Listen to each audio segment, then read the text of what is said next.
किसान बहनों और भाइयों, मैं सबसे पहले इस किसान पाठशाला के शुभारंभ और प्रगतिशील किसानों के सम्मेलन में आप सभी का हृदय से मैं स्वागत करता हूं, अभिनंदन करता हूं। मैं प्रदेश के प्रगतिशील किसान और पद्म पुरस्कार से सम्मानित श्री राम शरण वर्मा जी को अपने कृषि फार्म में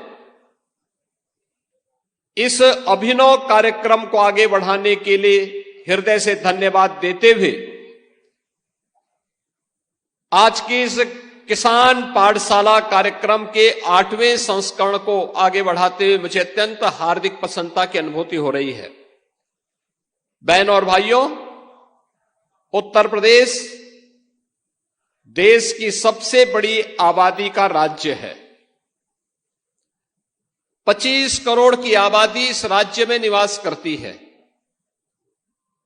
और 25 करोड़ लोगों की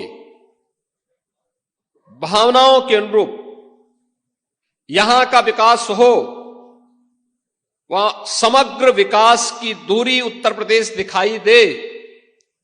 ये पिछले 11 वर्षों में आदरणीय प्रधानमंत्री मोदी जी के मार्गदर्शन में उत्तर प्रदेश के प्रत्येक नागरिक ने महसूस किया है।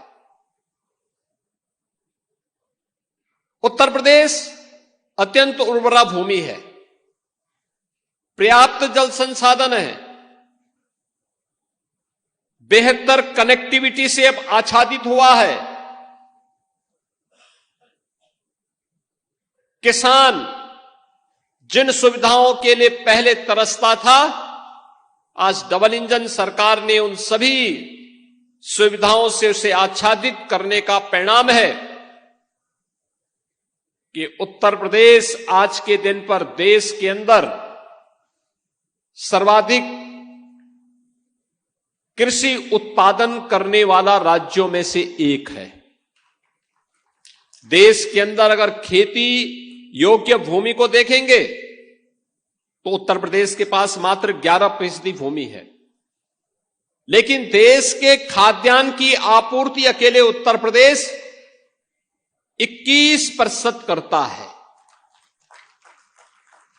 और यह तब हो पाया जब वह डबल इंजन की सरकार ने उसे प्रधानमंत्री जी के विजन के अनुरूप बीज से बाजार तक की सुविधा से किसान को आच्छादित किया।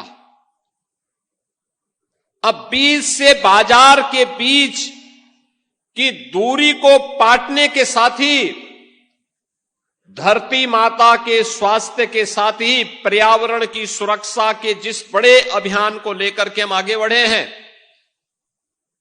इसमें हमारे अन्नदाता किसानों की बहुत बड़ी भूमिका होने वाली है। बहनों और भाइयों, ये धरती माता हमें पेट भरने के लिए अन्न उत्पन्न करती है, लेकिन इसका स्वास्थ्य भी ठीक रहना चाहिए। और इसका स्वास्थ्य ठीक रहेगा तो मानव ही नहीं, जीव सृष्टि ही बची रहेगी, उसका स्वास्थ्य भी अनुकूल रहेगा। और उसके लिए अनेक कार्यक्रम वर्तमान में चल रहे हैं। प्रधानमंत्री जी ने national mission of natural farming के जिस अभियान को आगे बढ़ाया है, ये उसी कड़ी का हिस्सा है। हमेशा प्रधानमंत्री जी इस बात को कहते हैं कि किसान की आमदनी को बढ़ाने का पहला मंत्र है लागत कम हो, उत्पादन ज्यादा हो। लागत कम हो, इसके लिए अन्नदाता किसान को समय पर बीज मिले, समय पे खाद मिले, सिंचाई के बेहतर सुविधा हो, वैज्ञानिक तरीके को अपनाया जाए, ये संभव है। और जिन प्रगतिशील किसानों को अभी हमने मंच पर सम्मानित किया है, ये उनके द्वारा किए गए प्रयासों और नवाचार का ही परिणाम है कि आज उन्हें मंच पे भी सम्मानित किया गया और जिन प्रगतिशील किसान के इस कृषि फोरम में आज हम एकत्र हैं, ऐसे राम शरण वर्मा जी के सेवाओं के प्रति ही सम्मान व्यक्त करने के लिए प्रधानमंत्री जी के कर कमलों से प्रधानमंत्री जी ने 2019 में उन्हें पद्म पुरस्कार दिया था। आज उत्तर प्रदेश का किसान इस दिशा में तेजी के साथ आगे बढ़ा है और मैं इस बात को कह सकता हूं कि उत्तर प्रदेश के अंदर आज के दिन पर वे सभी प्रकार की सुविधाएं हैं। आपने देखा होगा एमएसपी का भुगतान पिछले 8 वर्ष से लगातार किसानों को प्राप्त हो रहा है। आप बिचौलिया नहीं, किसान या खेती करने वाला व्यक्ति ही अपनी उपज को क्रय केंद्र में बेच सकता है। अन्नदाता किसानों को सॉइल हेल्थ कार्ड और फसल बीमा की सुविधा हो, गन्ना भुगतान की ऐतिहासिक उपलब्धि हो, कृषि मंडियों और ग्रामीण सड़क नेटवर्क के विस्तार का कार्य हो, वैल्यू चेन स्टोरेज प्रोसेसिंग पर एक बड़े निवेश को आगे बढ़ाने का कार्यक्रम हो, या फिर किसानों को बाजार और निर्यात से जोड़ने का प्रयास।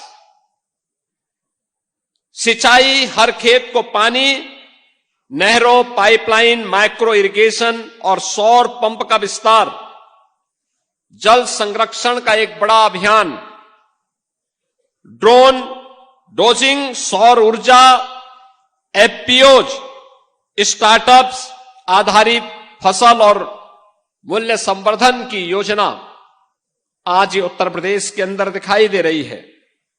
खरपतवार नियंत्रण, सॉइल टेस्टिंग, प्राकृतिक खेती पर जो आज विशेष फोकस हुआ है, आज ये उत्तर प्रदेश की पहचान बन रही है और किसानों को कृषि में उद्यमिता के लिए भी प्रेरित करना, जिसका उदाहरण आज हम यहां पे श्री राम शरण वर्मा जी की खेती में देख रहे हैं। यानी खेती भी लाभकारी हो सकती है, ये देखना है। राम शरण वर्मा उसके उत्कृष्ट उदाहरण है और जिन किसानों को हमने भी मंच पे सम्मानित किया है, ये उसके उदाहरण हैं।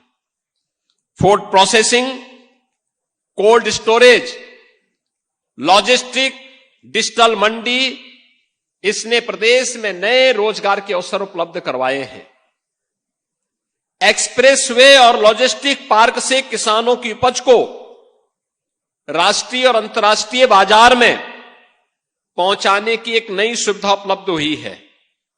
मंडियों के डिजिटीकरण, ई नाम के माध्यम से सीधी खरीद का अवसर, प्रदेश में विश्व बैंक के सहयोग से UP agriculture growth and rural enterprise ecosystem strengthening project यानी यूपी एग्रीज परियोजना भी अब शुरू हो चुकी है और परियोजना के लिए 4000 करोड़ रुपए की लागत से 6 वर्षों की एक अवधि के लिए हम लोगों ने प्रदेश के 28 जनपदों को, जहां पे कृषि ग्रोथ कम थी, उन्हें इसके तहत जोड़ा है, जिनमें पूर्वी उत्तर प्रदेश और बुंदेलखंड के जनपद हमारे आते हैं।